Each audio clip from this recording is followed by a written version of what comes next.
Earlier this week, I was listening to a conversation online between two people, and they were talking about something, and then somehow God came up in the conversation. It wasn't about God initially, and one of the guys made this comment. He said, I think God probably has some bigger things in the world to worry about right now. Whatever they were talking about, it felt trivial, and he said, you know what, there's enough messes out there going on in our country and our world. This thing probably doesn't matter, right, in the grand scheme of things. Now, whether or not what they were talking about was trivial or whether God or not cares about it, I think what was interesting to me as I kind of tuned in at this conversation all of a sudden was how often when we think about the stuff that we're experiencing, we think about this world, our problems, our messes, our situations can feel very inconsequential. I've talked to a number of people who we almost use comparison as a way to minimize our own challenges. I've talked to a number of people who will be going through something and they'll say something to the effect of, other people have it worse, right? We compare. Somebody's got it worse out there, so I have nothing to, I shouldn't bother God with this, or nobody should worry about me because there's other people who have it tougher. And sometimes what we experience, our challenges can feel ordinary. This is just stuff that everyone goes through. It's nothing special. Or it can feel like, man, this is so messy. I don't know what to do with this, or I don't even know what the solution is. When we look at this book of Ruth that we're going to be diving into these next couple months, one of the things that stands out to me is this beautiful book that centers around this family, and there's nothing particularly supernatural about it. When you think of the Bible, right, there's some big stories that if you grew up in the church or you've spent some time with the Christian story, you got seas parting, you got fire coming down from heaven and water shooting out of rocks, and you have people being miraculously healed. And then you have the book of Ruth, and it's about a family that experiences things that people experience today. Loss, scarcity of food, spiritual confusion, right? Ordinary things. And there's no big miraculous moment. There's no moment where God comes down from heaven in a cloud, or there's no moment where all of a sudden somebody's raised from the dead. And yet, in this story, we see God's intimate care for the seemingly ordinary, messy parts of our lives. What can seem so simple, what can seem so something that every human experiences, we see that God cares deeply about all of them. So here's what I want to do today. We're going to be spending a couple months in this book, and this is a short book. You could probably read it today in about 10 minutes. We're going to spend 2 months really deep diving into it. So today, I just want to read the first 5 verses of this book, which set the context for this story. They set the background for this messy situation that we're going to be reading about. And in doing so, I want to set the stage for the story that's to come, but I want us to just appreciate God's care for the seemingly ordinary, messy situations in life. Okay? That's what I want us to do just a little bit today. So we're going to be starting just the first 5 verses, and we're going to do this a verse or 2 at a time, and I'll try and walk us through what's all happening in this passage. So starting with the book of Ruth, chapter 1, verse 1. There we go. All right, we're told this. In the days when the judges ruled, there was a famine in the land, and a man of Bethlehem in Judah went to sojourn in the country of Moab, he and his wife and his 2 sons. All right, so I'll pause right there. So this is the background. So the first thing we're told that this is in the days when the judges ruled. Now, that means that this takes place at the same time as the book of Judges in our Bible. So if you look at most Bibles, the book that comes right before Ruth is the book of Judges. And this is a rough time in the history of God's people.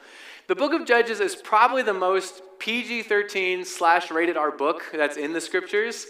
It's not pretty. And the whole gist of the book of Judges is God has brought his people out of slavery into this promised land that he had promised them hundreds of years prior. And he brings them into this promised land and they settle in. And you would think, sweet, look how good God is. He brought us here. Everything should go so well.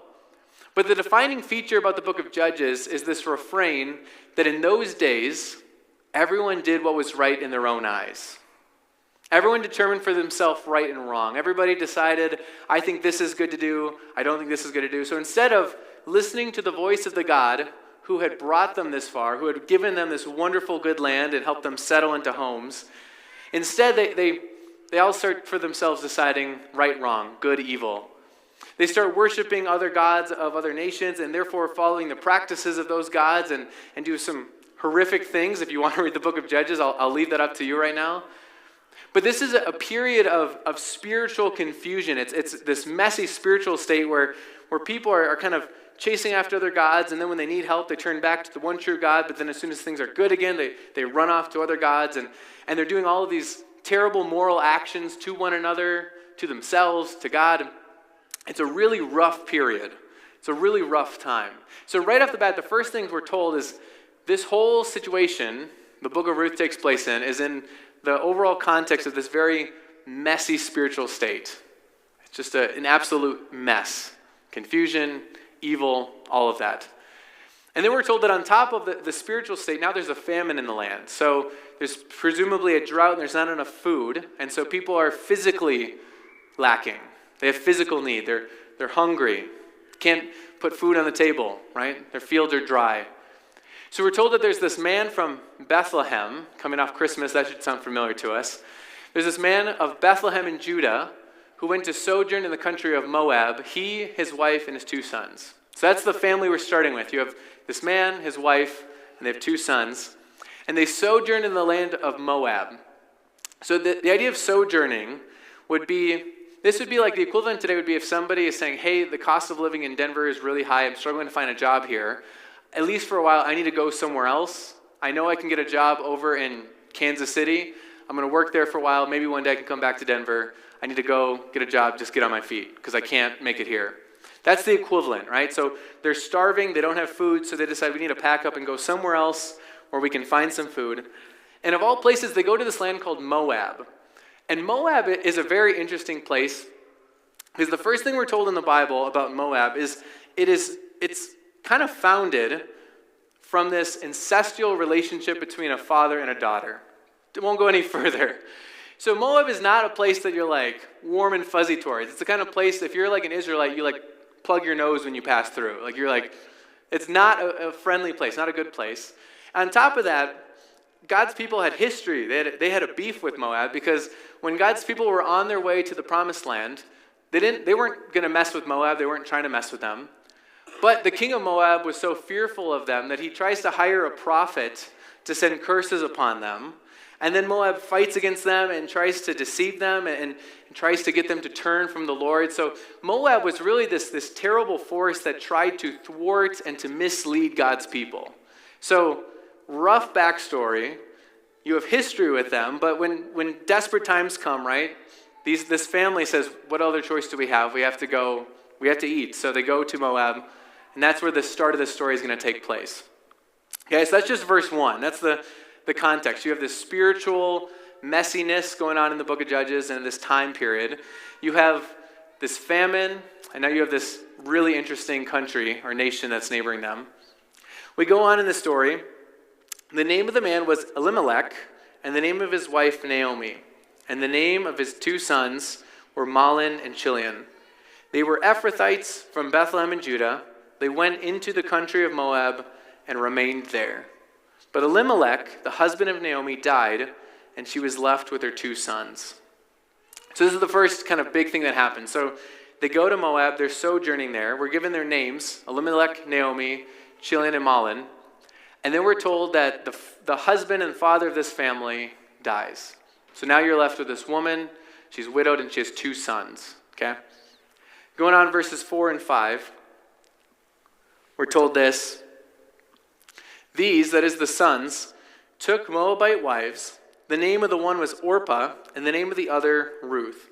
They lived there about 10 years, and both Mahlon and Chilion died, so that the woman was left without her 2 sons and her husband. All right, so now, rough situation in this place and time, famine, and now tragedy strikes this family twice. So just as kind of to help track people here, we start off with this core family of 4, Elimelech, Naomi, Mahlon, and Chilion.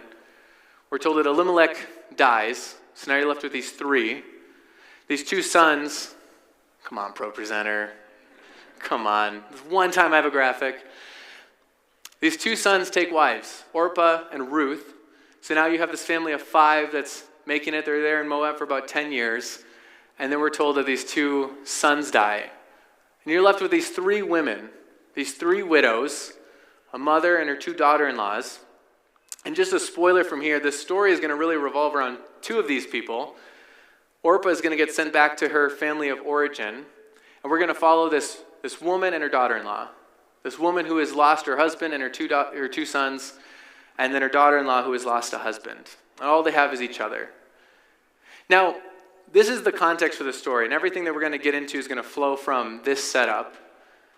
But as I said before, what I find so interesting about this story is that in some ways it's not that unusual. It's tragic, it's sad. And when I say words like ordinary, I don't mean that this isn't a big deal. I mean it's a very big deal. But this story doesn't have a supernatural element to it. There's no, like I said, there's no lightning coming down and striking somebody. There's nothing miraculous. You have people living in a time and place where there's spiritual confusion and everyone's doing what's right in their own eyes. That sounds like most times and places in human history. You have people hungry and struggling to put food on the table. Sounds like a lot of people throughout history. You have people losing loved ones. Tragic and sad, and many of us can relate. It's in some ways sad and ordinary. And it's messy, and there's no silver lining. There's no like one thing going on that you're like, well, at least they have this. Like it's just kind of sad, tragedy, messy thing on top of one another, but it's all these ordinary messes that are just compounded on one another. And yet this is the story that God's choosing to act in. This family, this people that before today, probably nobody knew Elimelech's name. This is the family that God's going to work through. This is the family that God is going to say, hey, I want to tell you about these people and what I did for them. And as we go forward, you're not going to see any miraculous, like, poof, and then all of a sudden God snapped his fingers and birds rained from heaven and the famine was over. There's no moment where all of a sudden somebody rises from the dead in this story. You're going to see God work through very ordinary means. Things like family and kindness and compassion. Things like community duties to one another. And in doing so, you see God's intimate care for just the ordinary messiness of life. Because you think, again, this is happening during the time of the judges. So going back to how I opened up, and I talked about this conversation between 2 men saying, hey, I think God's got more important things to tend to. While this story is taking place, you have people like Samson with superhuman strength and this like crazy long hair that if he doesn't cut it, he's strong. Like you have that going on, and God is working through that. And you have people like Gideon who's leading armies, like these tiny outsized armies against massive ones. And he's using torches and clay pots to fight armies with swords and spears. You have all of these things that God is working in, and all these things you'd be tempted to say, oh yeah, God would be there. He'd be on the front lines. He'd be in the war, or he'd be where the really important people are. And yet in the midst of all of that happening, God is also with this family that is hungry and is experiencing loss. And to him, that is just as important. And he's in the midst of every little bit of it. And I think it's crucial for us to see this because, again, it's really easy when we think about God, like where is God? He should be with the important people. He should be in the important situations. That needs to be worked on. And all of it is true. There's so much out there that God is currently working in and through. And yet when we think about the ordinary challenges of our lives, confusion, spiritual questions and doubts, wickedness, you think about physical need, those when we are suffering for financial, paying rent, to make a living, for food, clothing, shelter, ailments on our bodies. When you think about the tragedies and the losses in life, losing loved ones and friends, sometimes it's easy to say this isn't something to bother God with. This is just, everyone goes through this, right? Who am I to say anything? And yet what the book of Ruth shows us is that God cares deeply about each and every one of those situations. Does he care about the big things? Yes. It's not to minimize that, but does he care about the everyday stuff that we're going through? Completely. Wholeheartedly. Because there's no situation too ordinary for God to care about. There's nothing that you can be going through that's too mundane for God to care about you, to care about the people around you, to care about taking care of you. Every single thing we go through, God is there every step of the way. He cares about the seemingly ordinary, including a family that's just trying to make a living and is experiencing loss and mourning. In addition, what we see in the book of Ruth is that this is a messy situation, and we see God's willingness to step into really difficult situations, really messy, problematic situations. We're not usually wired this way. Like, some good work advice, typically, people say, like, if there's a place with like a toxic work culture, right, you go somewhere else, right? If there's bickering and miscommunication and backstabbing, like, that's not a good place to be. By our nature, right, when we see something messy, we kind of avoid it. Like, if you hear at the grocery store, clean up on aisle 4, you go to aisle 5. Like, I'm not dealing with that. And so often when we think of life, when we see somebody going through something, it's so much easier to just avoid it. We know that somebody is hurting. I don't want to bring that up because I don't know what to say. So I'm going to sidestep it, right? When there's a problem going on in our life, we don't want to share with people because it's messy. They probably don't care about it anyways. And so when it comes to messiness, we tend to avoid it. We don't want to get into it because then we get messy. And rarely do the situations have a clean, happy ending.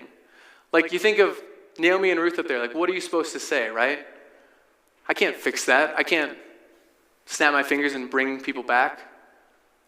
And yet what we see here is a God who doesn't look at a tough situation and say, oh, that's okay, I'm going to go to the person who's got their life figured out. Like, mop and bucket in the closet, you clean that up, and then I'll come back to you. But we see a God who says, no, actually right there in the messiest of situations, that's where I'm going to step into, and I'm with you, and I'm going to work things through. And it's not always going to be linear. It's not always going to be clean. You're not always going to know exactly how it's going to turn out, but I'm with you through it all. And it's in the midst of that mess that I'm going to work out something beautiful down the road. We see this because I hinted at this. Where was this family originally from? They're from Bethlehem. And what we're going to see as the story unfolds is this family that before this story, nobody knew their name except for their closest family and friends. This family, God is going to use to perpetuate a family line in Bethlehem that's eventually going to bring about Jesus, who's the embodiment of Jesus up there in heaven, looking at a world filled with mess and spiritual confusion and physical ailments and problems and emotional distress. He looks at all of that mess, and Jesus doesn't stay up in heaven and say, all right, once you guys figure it out, I'll come to you, right? You fix this, and then talk to me. Instead, Jesus says, in the midst of all of the mess of this world, in the midst of your sin, your imperfections, your struggles, your challenges, your loss, your mourning, your grief, I'm going to step into it. And I'm not just going to kind of be there in spirit, but I'm going to put on flesh so I can get my hands dirty. And all those people who are suffering, I'm going to go and I'm going to heal them. I'm going to proclaim good news to them. I'm going to raise them from the dead, and I'm going to promise eternal life when all of that mess is gone once and for all. This Jesus comes and he gets so entrenched in this messy world that this messy world slings mud at him, and it ridicules him, and it mocks him, and ultimately it crucifies him on a cross. And you think about that, right? That Jesus died on a cross. It's seemingly ordinary. A man was killed. He wasn't the first, he wasn't the last. And yet, God uses this seemingly ordinary thing to work out something extraordinary. Because in Jesus' death and burial, paved the way for him to rise from the dead, so that all who believe and trust in him know that he is the Lord, that he is restoring all things, that he offers redemption. That he means it when he says, I am with you to the end of the age, that in the midst of your mess, I am with you. I am there. And one day all of those messes are going to be resolved and fixed, and it's going to be a beautiful, happy ending. And so what the book of Ruth shows us, as we're going to walk through this book, is that there is no situation too ordinary for God to care about. And that there is no situation too messy for God to step into. That in whatever we're going through, however we think important it is or not, God cares deeply about it. We might think, yeah, I know, but there's others who have it worse. Probably true. But does God still care about what you're going through? Every time. And we think about the mess, we think about our problems, and sometimes it's self-inflicted, right? We get into situations because of our own sin, our own laziness, our own problems. And it's like, why? Man, I don't want to bother God with this. I'm the one who got myself into this mess. Maybe true. Does God still want to step into all of it and help you? Every time. Every single time. No matter how ordinary it seems, no matter how messy it is, God cares and he steps into it. Book of Judges, there's all sorts of crazy things happening. And in the book of Ruth, God says, but let me tell you about this family. This family that's in the midst of confusion. This family that they're dealing with, they're hungry and they're dealing with the famine. This family that's dealing with loss. And let me tell you how I take care of them. It's not going to be wowing. It's not going to be fireworks.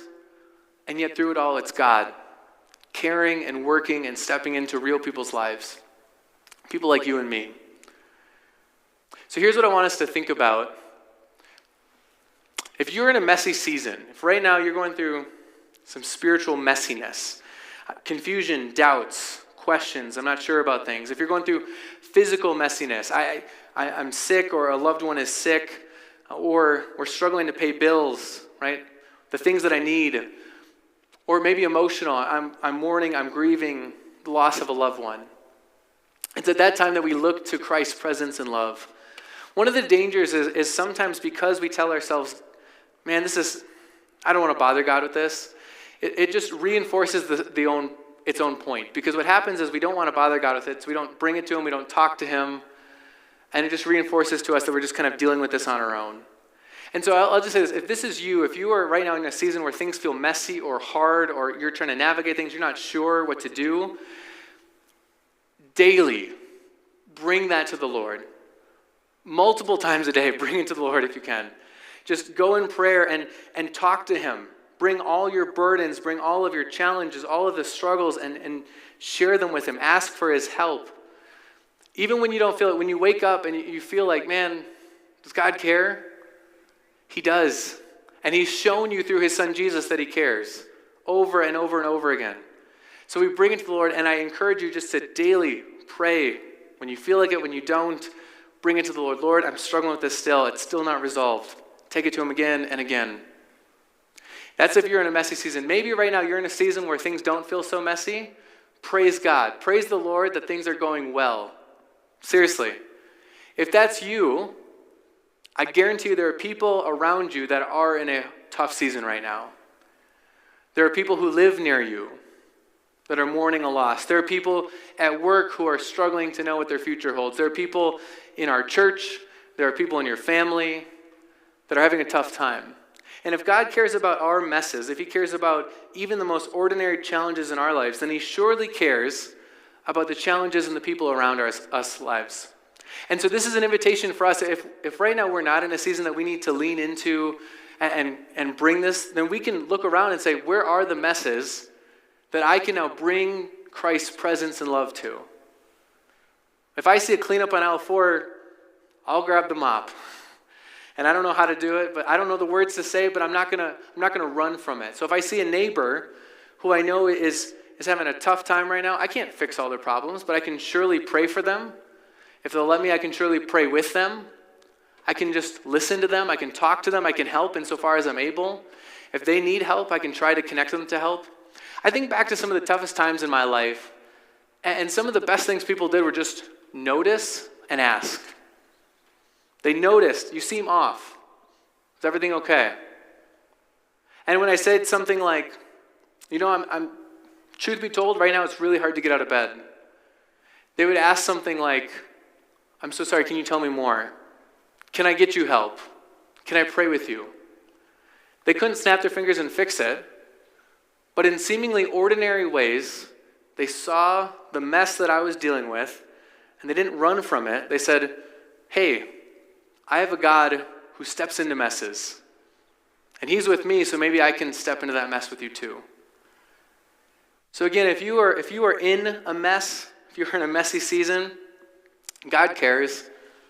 He always cares, no matter how big or small you might think it might be, no matter how ordinary that mess might be. And I encourage you, daily, multiple times a day, bring it to the Lord. Talk to him. Cast your burdens upon him, for his way is easy and his yoke is light. And if you're not, I encourage you to look around at the people in your life and look for those who are struggling, who are dealing with the messiness of life and struggles, and ask how you can help. Pray for them. Pray with them. Don't shy away. But know that whatever they're going through is something that God deeply cares about. And maybe he's put you in their life so that he could use you to step into their problems. Not to fix them, but to be with them. And through seemingly ordinary things like prayer, compassion, and love, bring his light and his presence into their lives. We do this all because we have a God who cares about the ordinary things. Nothing's too messy for him. We have a God who looks at our lives and every single aspect he cares and he steps into. May we do the same for those around us. In Jesus' name, amen.